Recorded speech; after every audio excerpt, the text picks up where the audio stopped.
All right, welcome everyone. Today we're going to be diving into some pretty murky waters, the TikTok ban and all the craziness that's been going on surrounding it. I mean, you've probably seen the headlines, the back and forth. TikTok's almost going away, then it's not.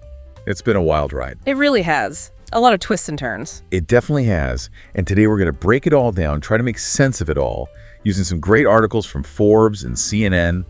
And we'll even be taking a look at Trump's Truth Social to try to get a full picture of what's happening. By the end, hopefully, you'll understand not just what happened, but why it matters to you and what it could mean for the future of TikTok itself, and maybe even your data. Yeah, it's a fascinating story, really. You've got politics, you've got technology, national security, all these things kind of swirling around together. Exactly. So to start, let's go back to April 2024. That's when this whole thing really kicked off. The US passed a law that basically said, TikTok, you're owned by a Chinese company. So either sell yourself to an American company or get ready to be banned. It's interesting, though, Biden signed the law, but didn't actually enforce it right away. Right, yeah, and that's a little bit like Congress writing a rule, but the president gets to decide whether or not to actually use it. And so that created a lot of uncertainty for TikTok, and things stayed pretty quiet for a while until January of 2025, and that's when the ban was finally going to go into effect. And then, bam, things escalated quickly. January 19th rolls around, and everyone's waiting for the ban to happen. But then, get this, TikTok took itself offline before the deadline even hit. Can you imagine you open up the app and it's just gone? I mean, wow. Must have been a shock for a lot of people. Yeah, very unusual to see a company preemptively shut down its own service like that. And even more interesting, I think, is that in that in-app message they sent out, TikTok actually thanked Trump for promising to intervene, even though he wasn't officially in office at the time. Oh, wow. Okay, so we've got TikTok thanking Trump, even though Biden was the one who signed the law. Definitely shows how complex the political side of all of this is. But then, of course, Trump steps in, promises a 90-day extension to try to figure out a sale, and suddenly, TikTok's back online. It's like a whirlwind. I bet a lot of people were left just scratching their heads. Yeah, a lot of back and forth for sure. It is important to remember, though, that a 90-day extension isn't a permanent solution. It just buys them some time. But the pressure is still on ByteDance, TikTok's parent company, to make a deal. Right, it's just kicking the can down the road. Yeah. So that leads to the big question. Why was the ban even considered in the first place? What are the big concerns that are driving this whole push to ban TikTok? Well, the U.S. government's main argument is that TikTok poses a national security risk. Because it's owned by ByteDance, which is a Chinese company, there's a fear that user data could be shared with the Chinese government. Now, TikTok denies these claims, though. And as far as we know, the U.S. government hasn't publicly shown any, hard proof that data is actually being shared. So how do we, as users, make sense of that? On one hand, you've got these concerns. On the other hand, you've got denials, but no concrete evidence to back up either side.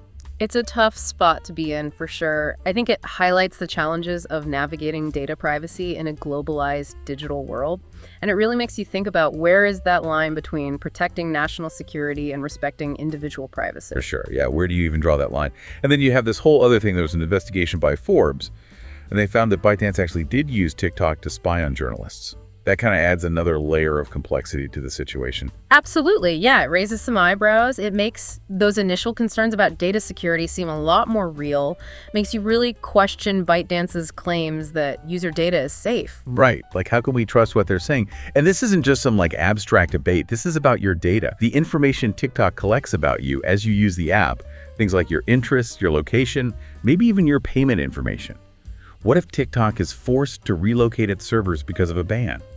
Where would that data go? It's a what-if scenario that's worth thinking about. Absolutely, yeah. It really raises some important questions about who has access to our data and what happens to it if a company is forced to operate under different regulations. Right, you never know. So we've got the ban itself, the political craziness around it, and then these serious concerns about data privacy. It's already a lot to unpack. But now let's dive into one of the most talked about aspects of this whole situation.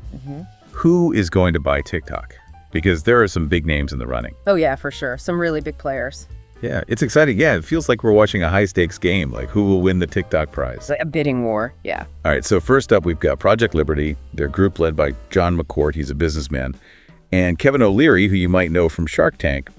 Pretty interesting duo. Right, an interesting combination for sure. And their proposal is to buy TikTok's U.S. operations. But here's the catch.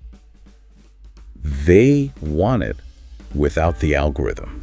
That's a big piece to leave out. Yeah, what would TikTok even look like without that secret sauce, that algorithm that seems to know us better than we know ourselves? Well, it suggests that Project Liberty thinks they can rebuild TikTok's success with a different approach, a different kind of technology at its core. They're basically betting on the user base, the name recognition, but they don't seem so interested in the algorithm that's driving so much of TikTok's, engagement. It makes you wonder if they're right. I mean, would it still be the same platform? Would it be able to keep users coming back without that addictive algorithm? Hard to say. Then you've got Elon Musk, of course. He always seems to be in the middle of these big tech shakeups. Of course. Yeah, he's got to be in the mix. He's reportedly got China's potential approval for a bid. That adds a whole other layer to this. It does, doesn't it? Because he's already got those strong ties to China with Tesla. So his acquisition, it could really shift the whole dynamic between TikTok and the Chinese government. Yeah, and it could maybe address some of those U.S. security concerns. But it also raises questions about, well, how much influence would China actually have over TikTok if Musk is the one in charge? Right. That's a bit of a trade-off. It's almost like watching a chess game, but with countries instead of players, and TikTok's the prize in the middle. High stakes. Speaking of powerful players, we can't forget about Amazon.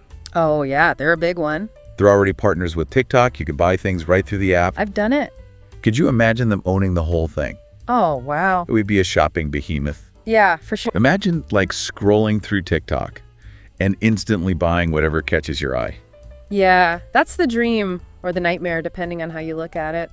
For some people, it would be very dangerous for their bank account. And let's not forget about Oracle and Walmart. They actually teamed up to bid back in 2020. Oh, right. I forgot about that. Yeah, and it didn't really go anywhere. It's interesting that they're back in the mix. Yeah, shows how much things have changed in just a few years. So you've got all these companies wanting a piece of TikTok, but the question is, how much is it actually worth? ByteDance is reportedly asking for billions, but the real value might be in that secret algorithm that keeps us all scrolling and scrolling. Yeah, that's the golden goose, isn't it? The algorithm, it analyzes what you do, learns what you like, and then feeds you an endless stream of videos tailored just for you. Yeah, it's like a digital puppet master in a way. Yeah, it's a powerful tool, and that's what makes it so valuable. So we've got this intense competition, this incredibly valuable algorithm, and the clock's ticking. What happens next? What are the possible outcomes? Where do we go from here? Well, we've got Trump's 90-day extension, which gives everyone a bit of breathing room. But after that, who knows? We could see a full sale to one of these bidders, or maybe the negotiations fall apart. We could end up in a legal battle. And of course, there's always a chance a new player could come in and just change the whole game. Right. It's like a soap opera. You never know what's going to happen next. Yeah, and I think that's part of what makes this whole thing so fascinating. It's a reminder that we're living in a time of rapid change, rapid technological change, and the lines between business, politics, and our personal lives are just getting blurrier and blurrier. Absolutely, yeah. And it's not just about TikTok. This story has implications for the future of all social media and how we as a society regulate these platforms that have become so powerful. Right, they're so integrated into our lives. Yeah. Yeah, it raises questions about data privacy, government control, and the influence these companies have over us. It's about the balance of power in the digital age and how we protect our individual rights and our collective well-being at the same time. It's a big challenge. It is. And there are no easy answers. No easy answers, for sure. But even if TikTok is sold, will it still be the same platform? That's a really good question. The heart of TikTok, the community, the creativity, all the trends, the fun that people have, can that be preserved under new ownership? It's a tough question. It really makes you think about what defines a platform like TikTok. Is it the technology, the people in charge, or the community itself? Yeah, it makes you think about the bigger picture, what's actually at stake here. It really does. It's like we said before, these platforms are huge, powerful, but ultimately they're built by people, and it's those people, the creators, the users, who really shape what it is, the culture, the whole experience. A change in ownership, sure, that might bring changes to the algorithm, the features, the rules even, but the heart of TikTok, that comes from the community. It does, yeah. And that's what I think makes this whole situation so fascinating, but also, a bit unsettling. Because it's not just about this one app, this one company. It's about the future of all these online communities. It's about how we find that balance between giving people the freedom to express themselves, but also keeping things safe and secure. And ultimately, who has the power to control these spaces where we connect and create, Yeah, it's a huge question. And honestly a conversation that goes way beyond just TikTok. We need to be having this conversation about all these platforms as technology keeps advancing, especially as these platforms become even more a part of our daily lives.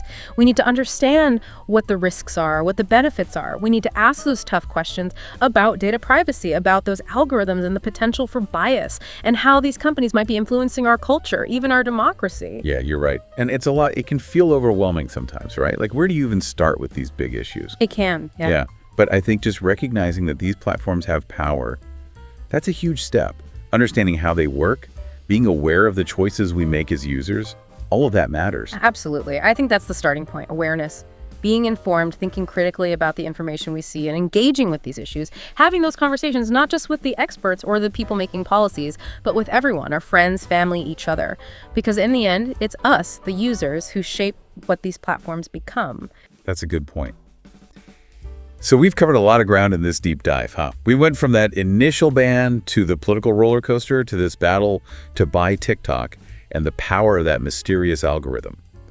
But more than that, I think we've gotten into some really important questions. Questions about privacy, about the power these big companies have, about the future of online communities, and the role we play in all of it.